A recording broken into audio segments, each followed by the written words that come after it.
यूक्रेनी ड्रोन ने आज रात बड़े पैमाने पर और सबसे महत्वपूर्ण बात प्रभावी ढंग से कब्जाधारियों पर हमला किया। हमले की जद में रूस और कब्जाए क्रीमिया के तेल लॉजिस्टिक्स से जुड़े ठिकाने भी थे।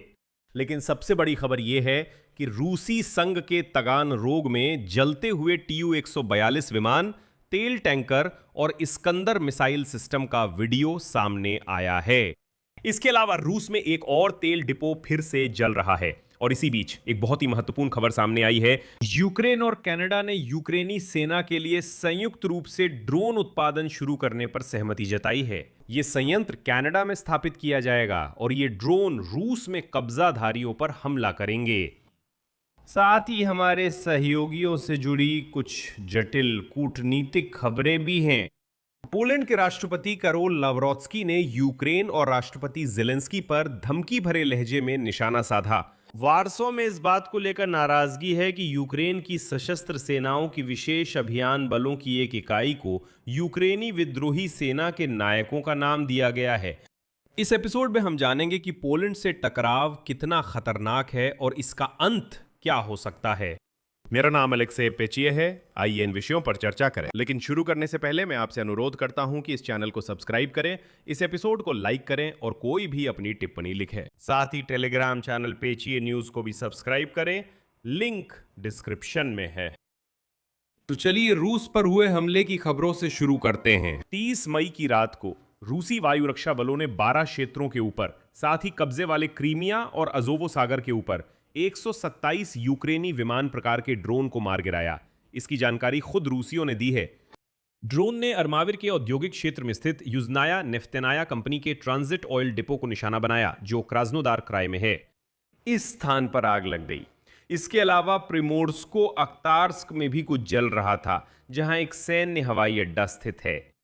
इसके अलावा फ्योदोसिया में स्थित ऑयल डिपो एक बार फिर हमले की चपेट में आ गया। रात में वहां 2 बार कुछ गिरा, जिसके बाद 2 जगहों पर आग लग गई।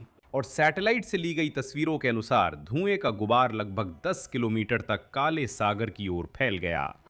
यूक्रेनी सेना के ड्रोन ने रात में रोस्तोव क्षेत्र के तगान रोग समुद्री बंदरगाह पर हमला किया। नतीजतन एक टैंकर, ईंधन का टैंक और प्रशासनिक इमारत में आग लग गई। और यहीं से सारी सबसे दिलचस्प बातें शुरू होती हैं। यूक्रेनी सशस्त्र बलों की मानव रहित प्रणालियों के बल के कमांडर रॉबर्ट मादियार ब्राउदी के अनुसार ड्रोन ने रूसी छाया बेड़े के टैंकर, तगान रोग रोस्तोव क्षेत्र में कुर्गान नाफ्तो प्रोडक्ट ऑयल डिपो और फियोदोसिया में समुद्री ऑयल टर्मिनल को निशाना बनाया। आगे मादियार का उद्धरण। 30 मई की रात बहुत धमाकेदार थी। स्वतंत्रता प्रेमी यूक्रेनी ड्रोन फोर्सेस की टीम ने रात भर दुश्मन की ऑपरेशनल गहराई में 23 सैन्य ठिकानों और लक्ष्यों पर हमला किया। और आगे वीडियो में हम देख सकते हैं कि रूसी छाया बेड़े के तेल टैंकर पर वही हमला हुआ।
इसके अलावा मादियार ने दिखाया कि मानव रहित प्रणालियों के बल ने रूसी संघ के रोस्तोव क्षेत्र के तगान रोग सैन्य हवाई अड्डे पर एक इस्कंदर और 2 TU-142 विमान नष्ट कर दिए। यहां उल्लेख है कि TU-142 एक लंबी दूरी का पनडुब्बी रोधी विमान है जो रणनीतिक बम वर्षक पर आधारित है। इन्हें पनडुब्बियों का पता लगाकर नष्ट करने के लिए बनाया गया था। और इस्कंदर एक रूसी ऑपरेशनल टैक्टिकल मिसाइल कॉम्प्लेक्स है और ये प्रक्षेपण करता है, जमीन से जमीन पर मार करने वाली मिसाइलों का प्रक्षेपण, और इसे भी तगानरोग के आसपास लॉन्चिंग पोजीशन पर हमला किया गया था।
ड्रोन हमलों की संख्या बहुत अधिक हो सकती है।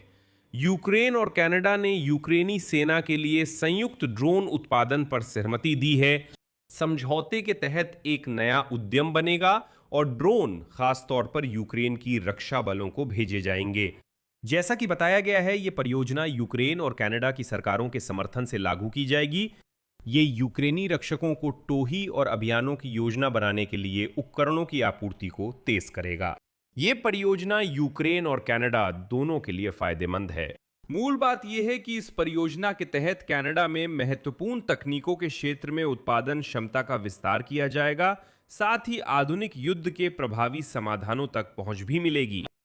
लेकिन दुर्भाग्यवश इस रात रूसियों की ओर से यूक्रेन पर भी हमला हुआ।